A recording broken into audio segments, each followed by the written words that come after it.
सीता माता की छठ पूजा की कथा त्रेता युग के समय जब भगवान श्री राम और माता सीता अपने 14 वर्षों के वनवास को समाप्त कर अयोध्या लौटे, तब संपूर्ण अयोध्या नगरी में हर्षोल्लास का माहौल था।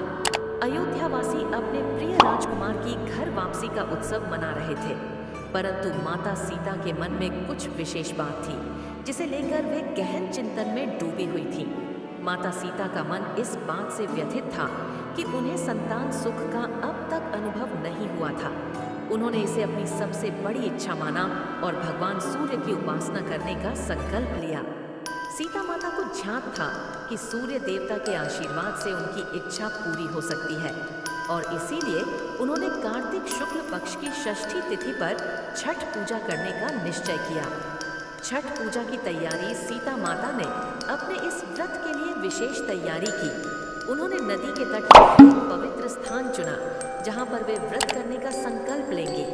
इस व्रत में 4 दिन की पूजा विधि होती है: नहाय खाए, खरना, संध्या अर्घ्य और उषा अर्घ्य।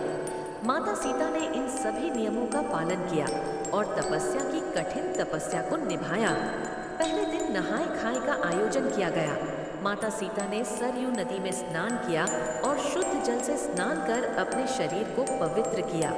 इस दिन उन्होंने केवल शुद्ध भोजन ग्रहण किया और संकल्प लिया कि वे इस व्रत को पूर्ण निष्ठा के साथ पूरा करेंगी।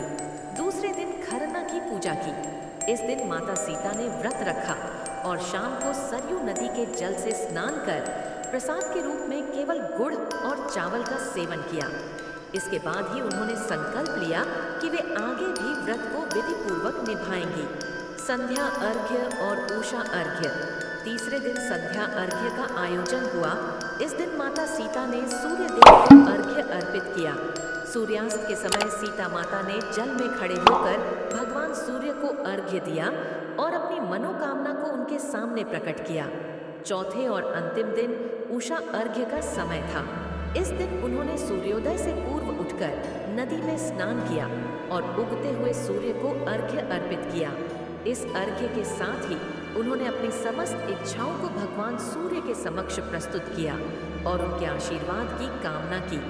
सूर्य देव का आशीर्वाद माता सीता की तपस्या से प्रसन्न होकर सूर्य देव ने प्रकट होकर उन्हें आशीर्वाद दिया।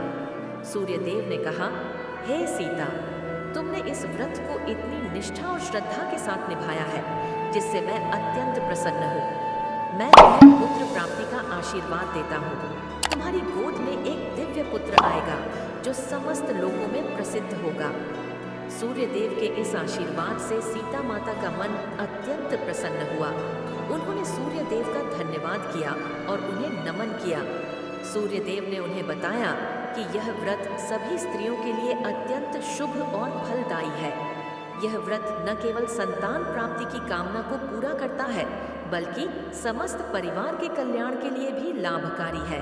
छठ व्रत का महत्व और प्रभाव। इस प्रकार से माता सीता ने छठ व्रत को न केवल अपने व्यक्तिगत लाभ के लिए बल्कि संपूर्ण समाज के कल्याण के लिए भी संपन्न किया। इस व्रत से प्रेरित होकर अनेक स्त्रियां अपने परिवार की सुख समृद्धि और संतान प्राप्ति के लिए इस व्रत को करने लगी।